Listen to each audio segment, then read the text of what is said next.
My name is Robert Giordano with New Plan Learning. Today, we are again back with our demystification series. We're very, very honored today to be joined by Sylvia Acevedo. She is a national educational leader. Sylvia, you're a business leader, you're an engineer, an entrepreneur, a rocket scientist, an inspirational speaker, and if all that isn't enough, you're an author. Thank you very much. Welcome. What a life worth living that you've had. Well, thank you so much, Robert. And, education made the difference for me. So I'm delighted to be here.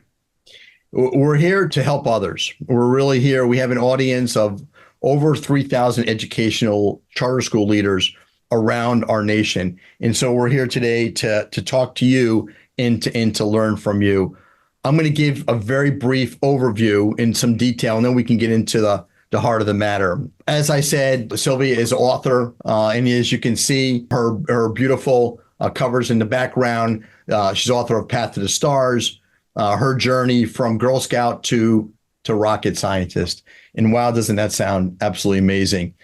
The book obviously details your personal journey from an underprivileged childhood in New Mexico to NASA's Jet Propulsion Laboratories. Your professional, career as an executive, very, very famous for your work, obviously with the Girl Scouts and leading the changes and the growth of that. You've been an executive at some of our nation's leading organizations, Apple, Autodesk, Dell, and IBM, just to name a few.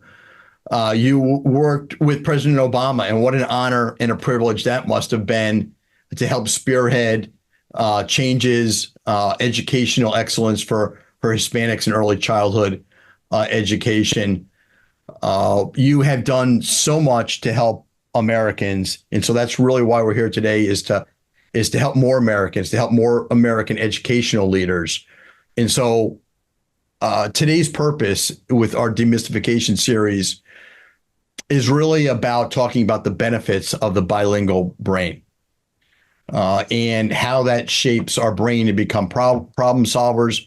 You have said that the bilingual brain helped you become innovative in your career, something that we're always striving to do. I think sometimes we get out of childhood and we lose the innovation, the creativity part of our brain.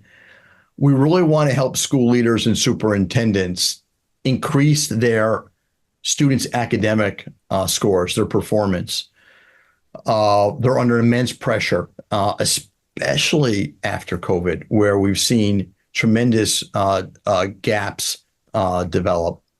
We want to help prepare our school leaders to look around the bend, to look down the road, not even that far, to navigate the changes that are coming in their environments.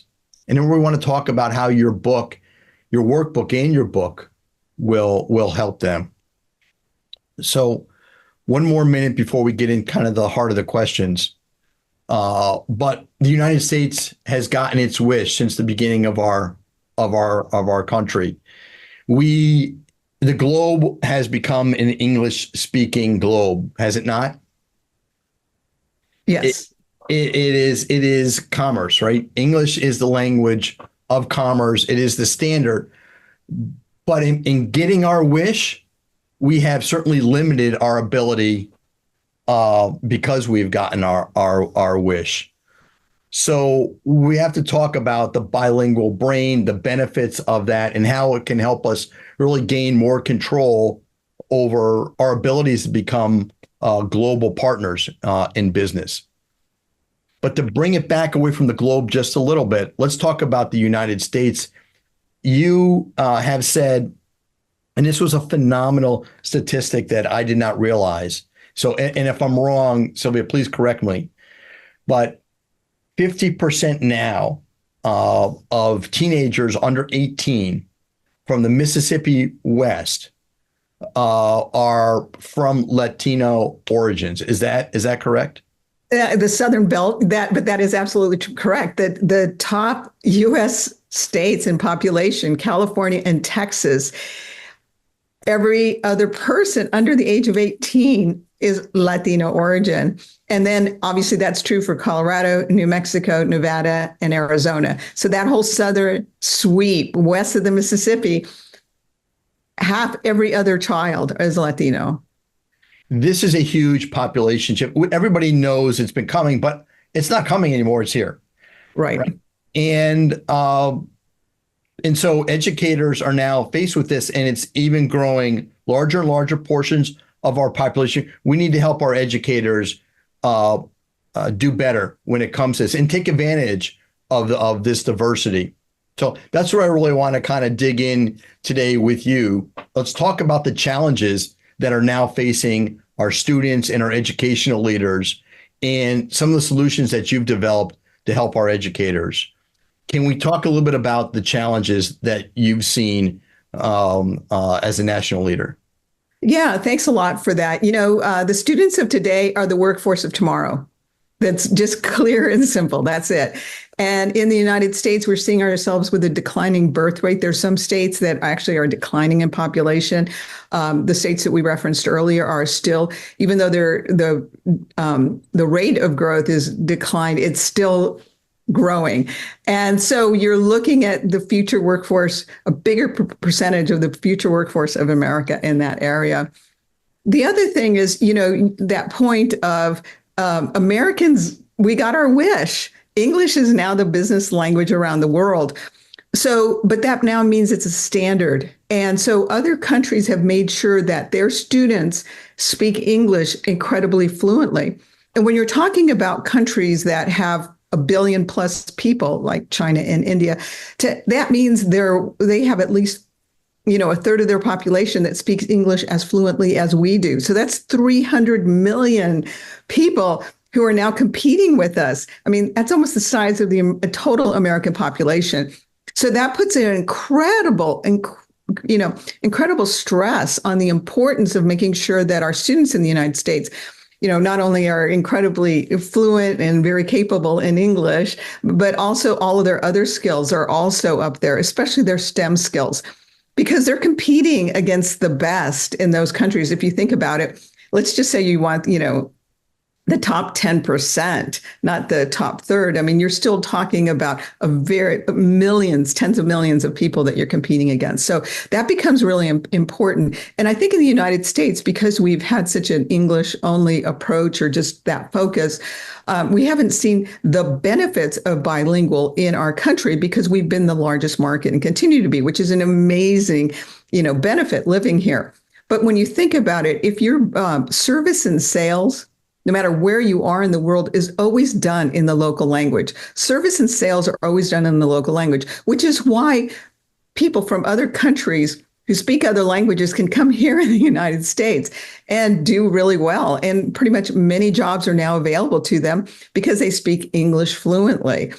We, on the other hand, we can't do service and sales in their markets, and many markets across the globe. That really puts us and Americans at a competitive disadvantage. The other thing we've lost, too, is the benefit of geographic proximity. And so you used to have to be physically near a job. And so if English is standard, that means now it's not just Americans and folks from the UK area that speak English fluently. You've got people all over the globe that speak English fluently. And if you don't have to be geographic proximate, that means your other skills, not only English skills, but your other skills have to come to the fore. Now, it isn't just language, it's cultural, but and this is what I've realized has been one of my secret sauces in my life, Robert, is my bilingual brain. And the reason it's such I realize, when people ask me, so how come you're so different than a lot of folks is, yeah, I had a great education, but from a very young age, I was like the family translator. Now, all my grandparents are from Mexico. My mom was born in Mexico. My dad was born in El Paso, which is like right on the border. We were very much a Mexican-oriented family. It was the primary language at home when I was a child was all in Spanish. So learning English, I became that translator. But what that did is that taught me something, which was there were two systems. Robert, I'll never forget when I was in signing up for Head Start with my mom. and they asked me what my name was. And I very proudly said, Sylvia Acevedo Monge. And they said, choose two. And I remember going, and I look at my mom and she said, Sylvia Acevedo. And when I went home, I asked my dad, and he explained that, in a kid way, that there were two systems. And because I live so close to the border, I saw that. And from a young age, I got really fascinated about how do the systems, they work in parallel. Sometimes they're very different. Sometimes they're very similar. Or sometimes you have to do something as the child who was the translator. Sometimes you had to figure out how to bridge them. And being able to hold those two thoughts really made me a very good problem solver and a very good innovator. And when I look back at my career, that was something that really set me apart. My ability to be an innovator, my ability to make a difference and see things connections that people didn't see for themselves. And I know that folks that come from other countries and really understand English really well in the American way, sometimes they also become incredible innovators.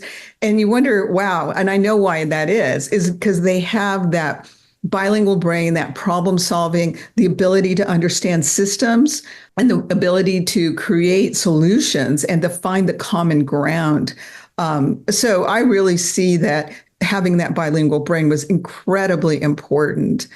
And, that is something that, for children, if they speak another language, it's important to keep that language and also learn English as quickly and as fluently as you can, and you will have more advantages. So we have a whole nation full of young adults who are in a similar situation to how you grew up. They have a bilingual brain, and their coping skills are probably fairly similar to the skills that you develop. And they show up in our schools, and we may or may not have bilingual brain educators. And so when the superintendents or school principals or teachers get these students in their schools, what are the challenges that they're facing? It's interesting. When I wrote the book Path to the Stars, and in Spanish, Camino a las Estrellas, I have to walk the talk. And since it was a book for school-age children, I insisted that it came out in English and Spanish.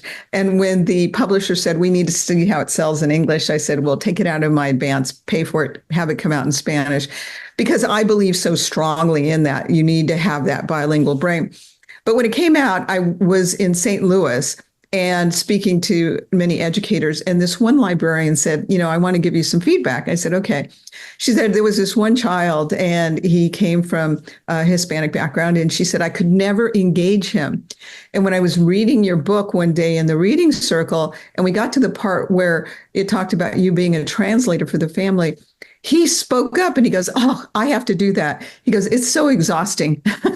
And she said, he speaks. Like, she had never been able to engage him at all. And not only that, she engaged him in something that was really relevant to his experience. And now she could really hang on to that. And he became so much more engaged after that. And she would use him throughout the book to explain, well, so how was that for you? What, my Sylvia's experience. And she said it transformed him to a wallflower, to being one of the leaders of the reading group. And that really changed his perspective to school, to reading, because he saw something that reflected his experience. And then he could also be seen as somebody who's providing leadership, academic enrichment to the rest of his classmates. That's a powerful, powerful story, a powerful example. Is it different, do you think, for little boys and little girls? Or is the experience the same? Well, he was a little boy and he got that. So here's the one thing I've learned about Path to the Stars, and I've spoken about it all over the country, Title I schools, very privileged schools, all of that. Boys, up until they're in elementary school, they love Path to the Stars, and they will come up to me and are so excited. Once they get into middle school, something happens, and they're not as interested. I mean, if it's a class assignment, they'll read it, but it's different. Girls, I find, read it and love it I mean, all the way to adulthood. I have a cult of mothers who like really love the book. So I have women and girls and women of all ages that really like the book. And one of the things that I did was, I went ahead and I saw the importance of it. And I saw that a lot of teachers were using it in classrooms, but everyone was creating their own kind of curriculum. Mhm. So I hired industry experts and we created a teacher's guide. Mhm. So based to the national standards, and for those of you in Texas, also to the TEAC standards. But it really is to the English language arts requirements about academic enrichment. They learn about STEM. They learn about the importance of character, persistence, resilience. Those are so important. They learned about character plot. And then one of the things, I think, being an engineer, we made sure there were a lot of hands-on activities for the children, for the students, so that they could really not just read about me, but experience type of the things and relate it to themselves as well. And that helps in critical thinking. It can be used in ELA. I'm sorry, I didn't mean to interrupt you. Yeah, no problem. This can be used in ELA. This can be used in science Yes. classes as well. Are there any other core classes? Yeah. All the character skills, science, math, there's a lot. There's math, I talk about how important math was to me in my life. And, I had a lot of challenges with my father. He was very traditional. And when I started to want to do different things, I discovered that when I was upset, if I did math, it really calmed me down. And to give you a sense of how much my dad and I kind of butted heads. I did so much math, I became a rocket scientist, So, but, now I know it's the brain, one side of the brain is more analytic and the other one's more emotional. So I moved my thinking from emotional to, the analytical side. But I was really grateful for that. But and also I talk about the importance of after school activities. And sometimes kids who are not from the U.S. don't understand the importance, and their parents don't understand the importance of after school enrichment activities, whether it's band, whether it's sports, whatever they were really fundamental in giving me access and knowledge that gave me an edge in life. Tell me more about that. Well, so one of them, obviously, it was the Girl Scouts. That really opened my eyes to understanding and I didn't understand it in these terms at the time, but now I understand it. It really gave me a ton of social capital, a network of people who know how the system and how the world works. And then also gave me really fundamental skills about how to create opportunity, how to get around problems. Like I never walk away from a cookie sale until you hear no 3 times. Those are really important. So persistence, leadership, creating opportunity, courage, confidence. Also, band was very important to me. And, all that time and effort in becoming good and very good at percussion was very important. Taught me a lot about skills as well. And also working together as a team with others. I was pre-Title IX, so I didn't get to do a lot of the sports. But, having the access of band, working as a team, working in units, being part of the traveling team, and then also being the lead timpanist, that's like, you start off all the cadences and you get all the cheers and the crowds going, that builds so much confidence, and leadership. And so I am so grateful for that. There were times during the halftime show where I was spotlighted, and imagine being on a big football field in a championship game and you're the spotlight's on you. And those are skills and experiences that are confidence building, but also you realize you're part of a team, you're part of a unit. So enrichment activities are very important as well. And I talk a lot about that. I think all of school leaders understand the importance of enrichment activities, and unfortunately, not all of our schools has them because of the affordability factor. But they're so important, and that's where organizations like the Girl Scouts of America can be so helpful. I want to go back, if we can, to we talked a little bit about your book is aligned with core standards, with the Texas educational standards as well. And its use in ELA, science, even math, and STEM classes. School leaders are always thinking about closing the learning gaps and driving academic performance, and most importantly, growth. So, can you talk a little bit about how your book can help students improve in those areas, please? One of the things that really surprised me, and I think when I was a trailblazer, there weren't any, when I wanted to do what I wanted to do, be a rocket scientist, work at IBM, be in Silicon Valley, there weren't anyone like me. And so, but I could see myself in those roles. And so I didn't understand the importance of being a role model. And I bring that up because I was speaking at a community college to a bunch of high school students from different high schools.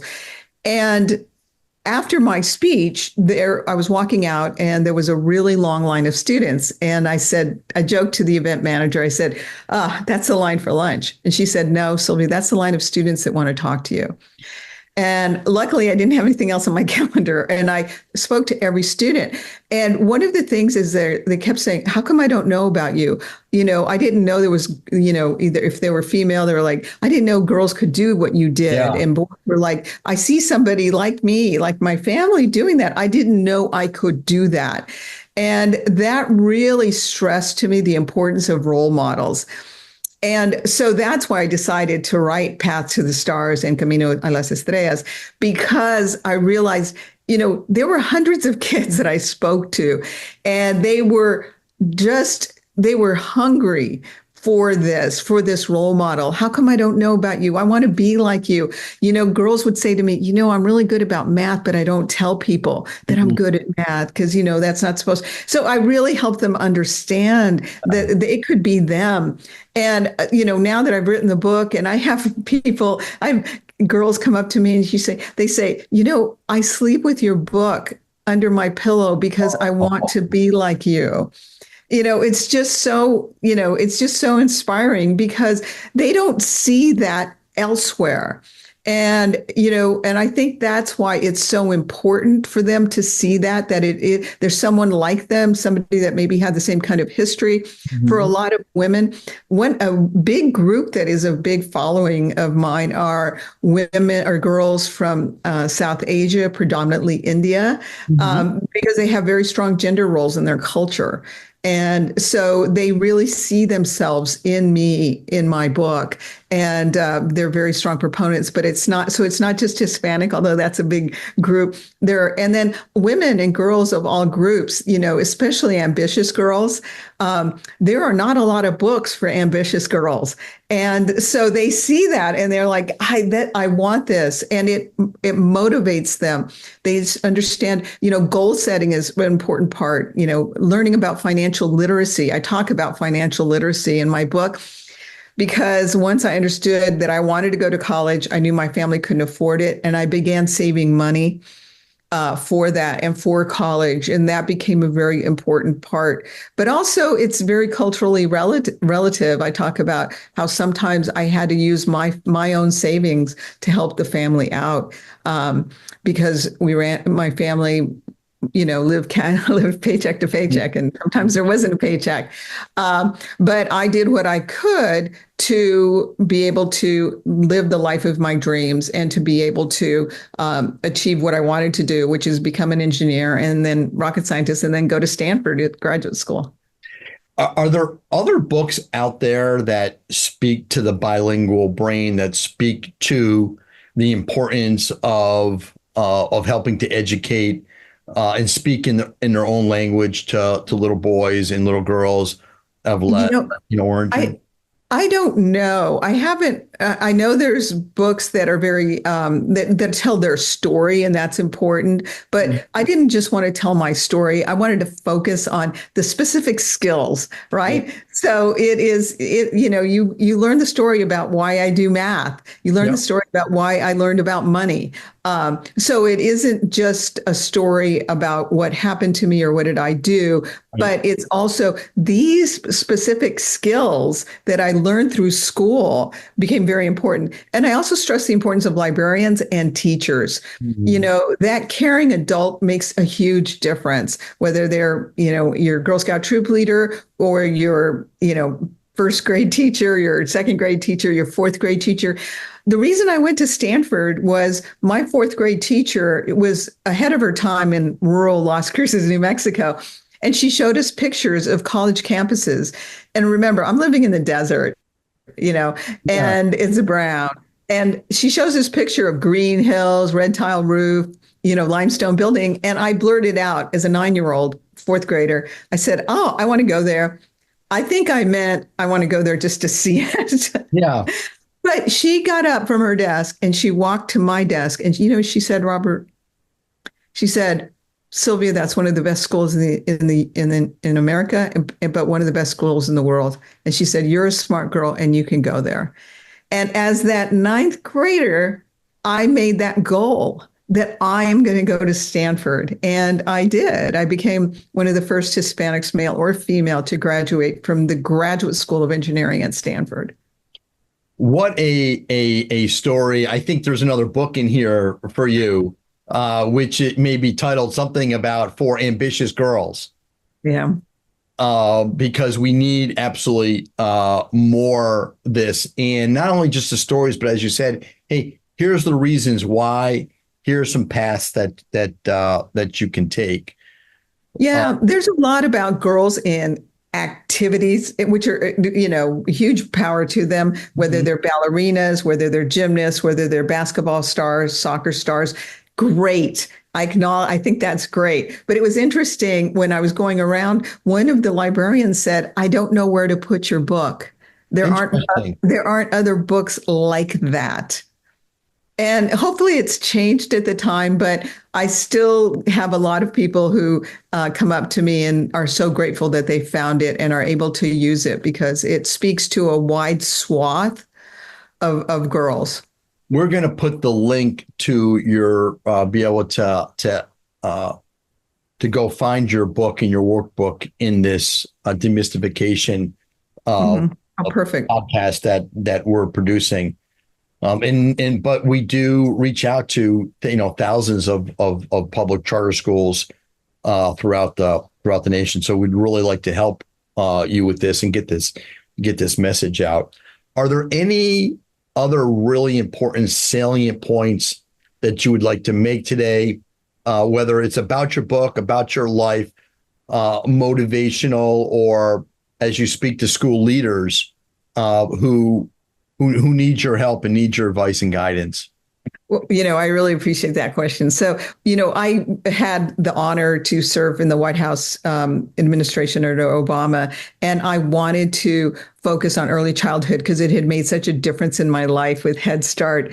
And also, I commissioned a lot of research about the benefits of dual language because at that time, federal funds could not be used for dual language or bilingual curriculums, especially in early childhood. And so being the problem solver, I went to the Department of Education, showed them the body of research, and they said, "Well, Sylvia, whatever, that's not part of our system," right? But I didn't stop there. Remember, I don't walk away until you hear 3 no's. And then I went to Health and Human Services, and Dr. Linda Smith was there. And I said, "Would it help healthcare outcomes if children learned English quicker?"